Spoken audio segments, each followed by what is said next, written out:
صباح الخير. النهارده هنعمل كيكه حلوه جدا، كيكه فانيليا بدون بيض. الناس اللي ما بتحبش البيض والناس اللي بتقرف من زفاره البيض والناس اللي ما بتحبش كيك الشوكولاته، هنعمل النهارده كيكه فانيليا بدون بيض. اسمها كيكه العسل لانها مسقيه بالعسل كده من فوق، هشه وجميله ومويست وطريه جدا جدا.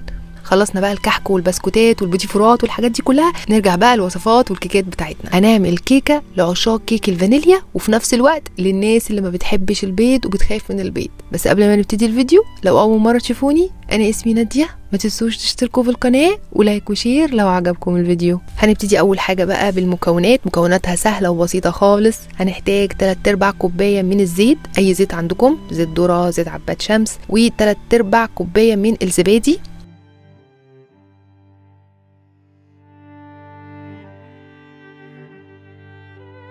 3/4 كوبايه من السكر العادي اللي هو سكر الشاي العادي، ومعلقه لمعلقتين صغيرين من الفانيليا. هي الوصفه ما فيهاش بيض فانتوا حطوا نكهه الفانيليا زي ما انتوا عايزين.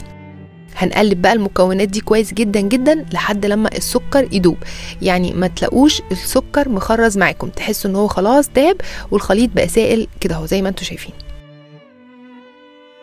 وبعد كده بقى هندخل المكونات الجافه فوق الخليط ده. هنحتاج كوبايتين من الدقيق متعدد الاستخدامات، معلقه صغيره من البيكنج باودر، ربع معلقه صغيره من البيكنج صودا، يعني البيكنج باودر مختلف عن البيكنج صودا، ورشه من الملح علشان نعزز النكهه. البيكنج باودر حاجه والبيكنج صودا حاجه. البيكنج صودا احنا دايما كنا بنحطها على الملوخيه علشان تنفش كده.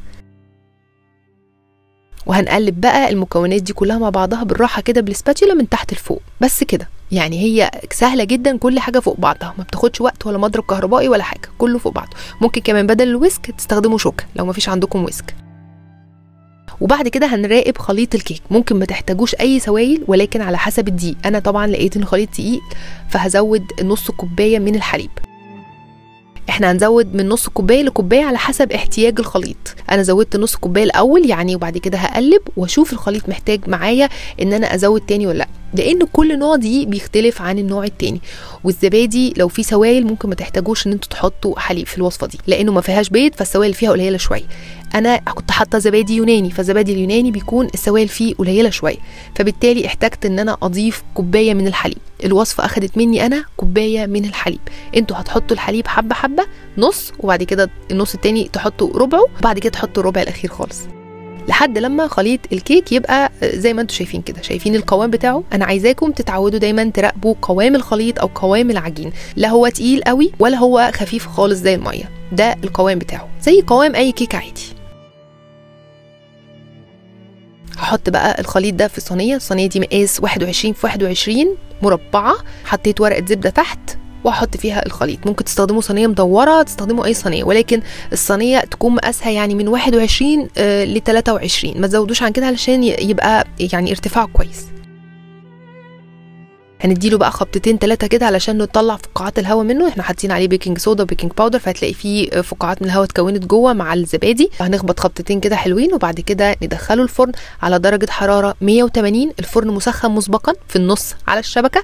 هتاخد في الفرن من 30 ل 40 دقيقه وعلى حسب كل فرن. ما تطلعوهاش الا لما الخشبه تطلع نظيفه زي ما انتوا شايفين كده. يعني انتوا بتراقبوا الكيكه بتاعتكم مش بالمسطره، لازم تبصوا على الكيكه وتشوفوها استوت ولا لا. ما تطلعوهاش لما تستوي وما تسيبوهاش تتحرق في نفس الوقت، فانتوا هتبصوا عليها من بعد ال 30 دقيقه. وبعد كده خرمتها بالخشبه كده في كل حته فيها.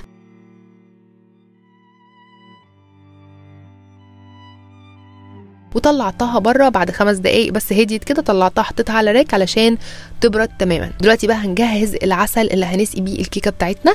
هنحتاج معلقتين كبار من السكر وعليهم ربع كوبايه من الميه. العسل بسيط مش كميته كبيره وخفيف خالص مش زي الرواني.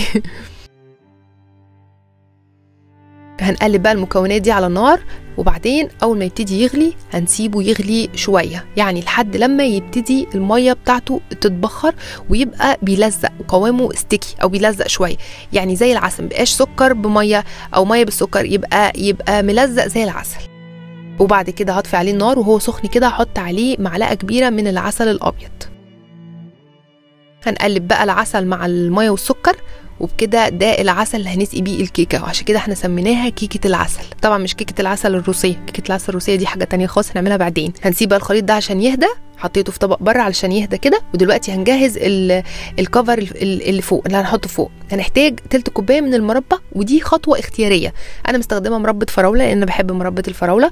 ممكن تحطوا نوتيلا، ممكن تحطوا لوتس، ممكن تحطوا اي حاجه، وممكن ما تحطوش حاجه خالص. يعني ممكن تكتفوا بالكيكه زي ما هي كده. هي دي بس خطوه يعني علشان التزيين، علشان احنا خرمنا الكيكه من فوق فمش هيبقى شكلها حلو، فنحط عليها مربى علشان شكلها جميل. وبرده بتدي نكهه للناس اللي بيحبوا المربى. ممكن تحطوا اي نوع مربى كمان.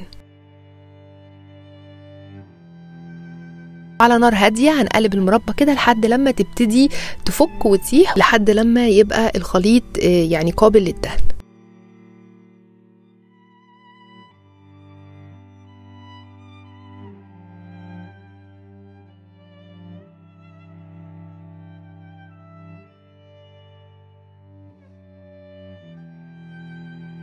حطيت بقى الكيكه في طبق التقديم، ودلوقتي بقى هنسقيها بالعسل بتاعها.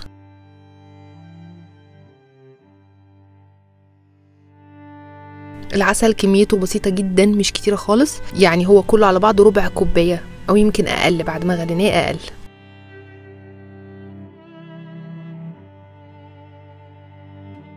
وبعد كده هحط عليها المربى. طبعا المربى كانت هاديه والعسل كان دافي، الكيكه كانت بارده تماما، العسل كان دافي، المربى هاديه. وهنفردها بقى ايه بالراحه كده. يعني تلت كوبايه المربى هتكون كافيه للكيكه دي. زي ما قلت لو مش عايزين مربى ممكن تحطوا اي حاجه، وممكن ما تحطوش حاجه خالص.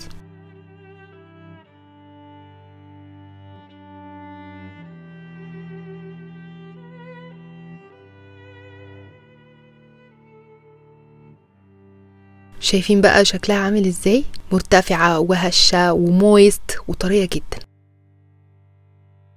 لونها كمان فاتح علشان ما فيهاش بيض، لانه البيض في بعض الاحيان بيغمق الكيك علشان الصفار. حتى في بعض الاحيان بنعمل الكيك ببياض البيض لما يحب ان الكيكه يبقى لونها ابيض. فلونها جميل جدا وسمكها حلو جدا، وكمان القوام بتاعها جميل قوي.